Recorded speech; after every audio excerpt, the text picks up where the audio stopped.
মানুষের নাভির নিচে তিল থাকলে নাকি সে ভাগ্যবান হয়। ঢাকাই চলচ্চিত্রের একসময়ের পরিচিত মুখ ইলিয়াস কোবরা মার্শাল আর্ট নির্ভর সিনেমায় খল চরিত্রে অভিনয় করে জনপ্রিয়তা লাভ করেন। ১৯৮৭ সালে সোহেল রানা পরিচালিত মারুকসা চলচ্চিত্রে অভিনয়ের মাধ্যমে তার আত্মপ্রকাশ। এরপর প্রায় ৭০০ চলচ্চিত্রে অভিনয় করেন, কিন্তু গত প্রায় এক যুগ হলো তাকে আর অভিনয় করতে দেখা যায় না। আরও জানলে অবাক হবেন, বর্তমানে তিনি ঢাকা নয় বরং নিজের গ্রামে বসবাস করছেন। সেখানেই কৃষি কাজ করেই কাটছে তার দিনকাল। পাশাপাশি আল্লাহ তাকে হেদায়েতও দান করেছেন। বর্তমানে কৃষিকাজ আর ইবাদত বন্দিগির মাধ্যমেই দিন পার করছেন তিনি। সব মিলিয়ে অভিনয়ের বাইরে কোথায় কিভাবে কাটছে দিনকাল, বিস্তারিত জানতে ভিডিওটির শেষ পর্যন্ত আমাদের সাথেই থাকুন। ইলিয়াস কোবরা বর্তমানে কক্সবাজারের টেকনাফে বসবাস করছেন। তার নামে নামকরণ করা হয়েছে একটি বাজারের নামও। বাজারটির নাম কোবরা বাজার। তিনি টেকনাফে তার গ্রামের বাড়ির মসজিদের সভাপতিও। চিন্তা করুন, সিনেমার পেছনে যে ব্যক্তি সারা জীবন অতিবাহিত করেছেন, এমন একজন ব্যক্তির মসজিদের সভাপতি হওয়া নিশ্চয়ই কোনো সাধারণ কোনো ঘটনা নয়। এখানেই শেষ নয়, সবচেয়ে চমকপ্রদ তথ্য হচ্ছে সেই মসজিদে ইবাদত করেই দিনের সিংহভাগ সময় কাটে কোবরার। কক্সবাজারে গিয়ে দেখা যায় একটি বাজার, আর বাজারে বিশাল বড় সাইনবোর্ডে যেখানে লেখা ইলিয়াস কোবরা বাজার। তার সম্পর্কে অনেকের কাছে জানতে চাইলে সবাই তার প্রশংসা করে।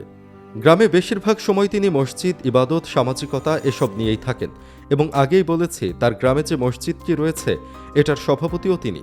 এলাকায় একটি লোক পেলাম না যে তাকে অপছন্দ করে। এটা আমাদের জন্যও গর্বের। নিজের পরিবর্তনের বিষয়ে ইলিয়াস কোবরা বলেন, সময় পেলেই আমি 3 দিন কিংবা 40 দিনের চিল্লাতে চাই। আমি বর্তমানে 5 ওয়াক্ত নামাজ পড়ছি, হজও করে এসেছি। অভিনয় নয়, এখন আমার এটা করতেই ভালো লাগে। তবে অনেকেই আছে নামাজ কালাম করে না। যারা করে না, যার হিসাব তার দিতে হবে। এখন আমি দাড়িও রেখে দিয়েছি, আর কাটবো না ইনশাল্লাহ। অভিনয় না করার কারণ হিসেবে একসময়ের এই দুর্ধর্ষ অভিনেতা বলেন, মান সম্মান খ্যাতি সবকিছুই কপালের লিখন। আল্লাহ আমাকে অনেক সম্মান দিয়েছেন, তবে অভিনয়ের চেয়ে প্রকৃত সম্মান ধর্মে কর্মে। ইলিয়াস কোবরার অবশ্য পরিবর্তনটা এসেছে অনেকটা ঠেকায় পড়ে। করোনার আগে থেকেই অভিনয়ের জন্য সেরকম কোনো অফার পাচ্ছিলেন না। এদিকে আর্থিক অবস্থাও খারাপ হয়ে আসছিল। করোনার সময়টা এভাবেই শুয়ে বসেছিলেন ঢাকায়। এক পর্যায়ে বাধ্য হয়ে এসব সংকটের কারণে টেকনাফে চলে আসেন। সেখানে এসে শুরু করেন বাপদাদার জমি জমা দেখাশোনা।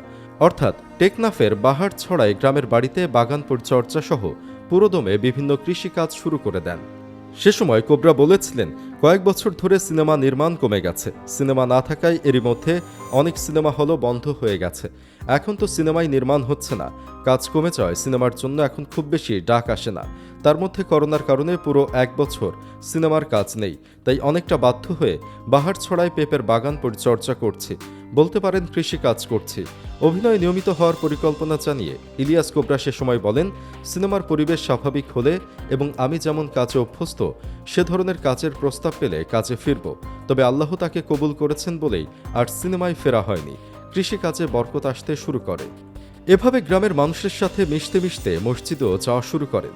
এক পর্যায়ে ইবাদত আর সামাজিক কাজের মধ্যে আনন্দ খুঁজে পান।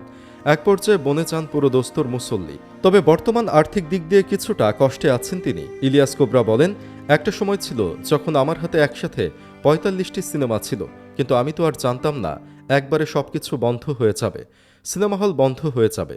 ইলিয়াস কোবরার কথায় বোঝা যায় তিনি আগের থেকে সিনেমা জগতের এই সংকট আঁচ করতে পারলে আরও বেশি অর্থ জমিয়ে রাখতেন। তারপরও যেভাবে চলছে তাতে তিনি শুকরিয়া আদায় করেছেন। করোনার পর কৃষি আর ইবাদতের মধ্যে সময়টা তার ভালোই যাচ্ছিল, কিন্তু স্থানীয় রাজনীতিবিদরা মনে করতে থাকেন কোবরার এই পরিবর্তনের পেছনে অন্য কোনো মতলব আছে। লীগের রাজনীতিবিদরা মনে করতে থাকে কোবরা হয়তো রাজনীতি করবেন। কোবরার জনপ্রিয়তায় শঙ্কিত হয়ে তাকে মেজর সিনহা নিহত হবার মামলায় ঠুকিয়ে দেওয়া হয়। 2021 সালের দিকে কক্সবাজারের police super ABM Masud Hossain সহ 8 জনের ব্যাংক হিসাব 30 দিনের জন্য স্থগিত করে দেশের আর্থিক গোয়েন্দা ইউনিট BFIU। তবে ওই 8 জনের সকলেই মেজর সিনহা হত্যা মামলার সাথে প্রত্যক্ষ পরোক্ষভাবে জড়িত বা আসামিদের সাথে সম্পৃক্ত।